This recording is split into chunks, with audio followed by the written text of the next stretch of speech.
going to choose.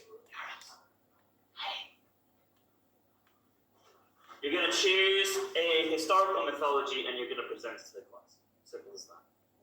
Okay? The presentation should last about 5 minutes. Okay?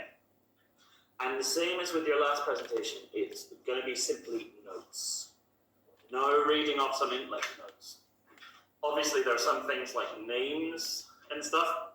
If you're doing like Native American mythology and you're like reading names, then you're trying to remember names, that's going to be really difficult. Obviously, writing stuff down is easier. Okay? I also want you to do a bit of storytelling as well.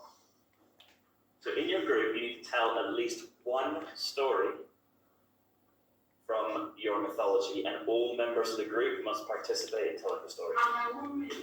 What's that? I'm going to tell you how you can tell that story, okay? There's 3 ways. You can present it just like you're doing your presentation, okay, with like visuals and that kind of thing.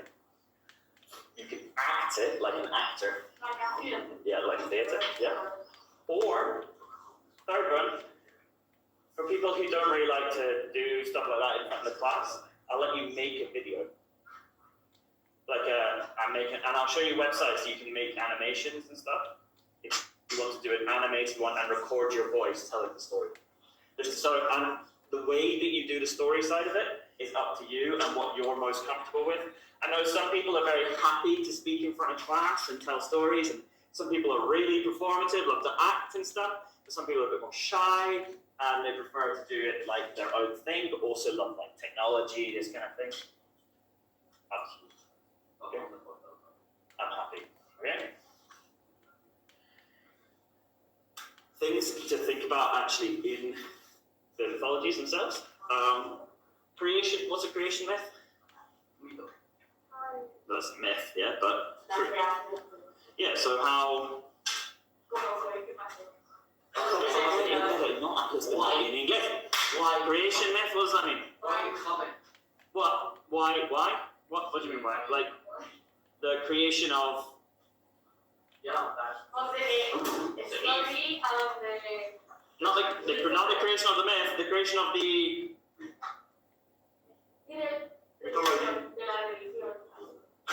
No, not even a religion. Remember, what do all religions have in common? They're telling the story of usually the world, creation of the world, isn't it? The Abrahamic religions have the same creation myth.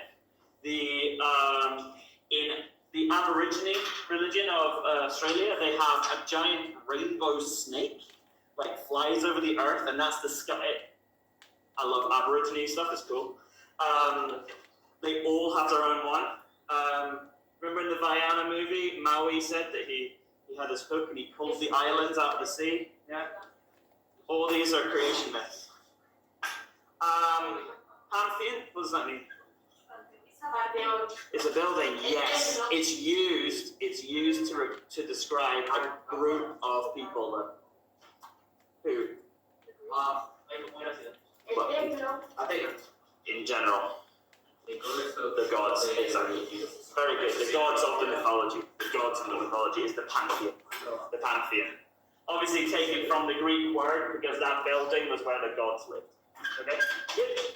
Characters, heroes, monsters. I mean, we know about this kind of stuff. This is Disney's party house. They love this stuff.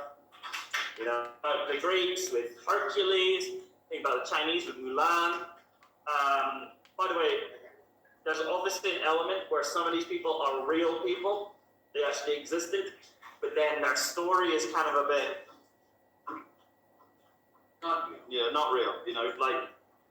an example is Arthur, King Arthur. King Arthur is kind of one of those people that might have existed, and this is the question of whether something is a myth or a legend. A myth is completely invented. A legend, we're like, Has some 50-50. kind of myth, yeah. It's like it was a story, but then it has been changed and Exactly. We messed with it, essentially. Think about, do you know Hercules? Yeah, Hercules might have been a real person, but whether he was the son of Zeus and he killed lots of monsters, But even then, even like the sort of more modern ones, like Joan of Arc in France, Juana de Arco, the savior of France, like she was a real person. We have evidence for her, that kind of thing. But she also spoke to God all the time. Juana de Arco, Joan of Arc. So she again, there's an element of a real person, but whether or not she was like chatting with God on like a regular basis is a bit changes.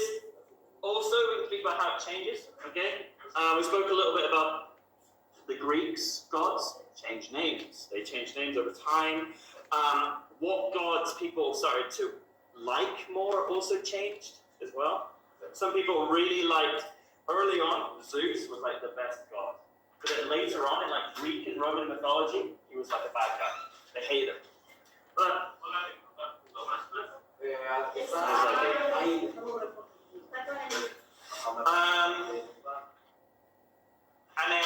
and then also you can think about how we use mythology to understand reality. Okay? For example, people used to speak about Thor. Okay, what was Thor? Thor was the god of the rains, like of the thunder. thunder, lightning, thunder. Good. Thunder and lightning. Rays and lightning. Yeah. He was the god of lightning, and it was because they said that it was because he was smashing his hammer on stuff. Okay, and so it was a way of explaining something that happened in the real world. Okay. And then also, what it means now. Sorry, what's that? Yeah, exactly. It's a Marvel superhero, exactly. And so, how have these? So you can speak about with Thor. All of these mythologies have found some way into our modern world, even in the most subtle ways. So. We're going to talk about that in a second. So I'm going to give you an example of a myth and how a myth is being told. Okay, this is the story of Prometheus. Do you know who Prometheus was? It's probably a name you've heard, but then gone. Okay, so this is Prometheus.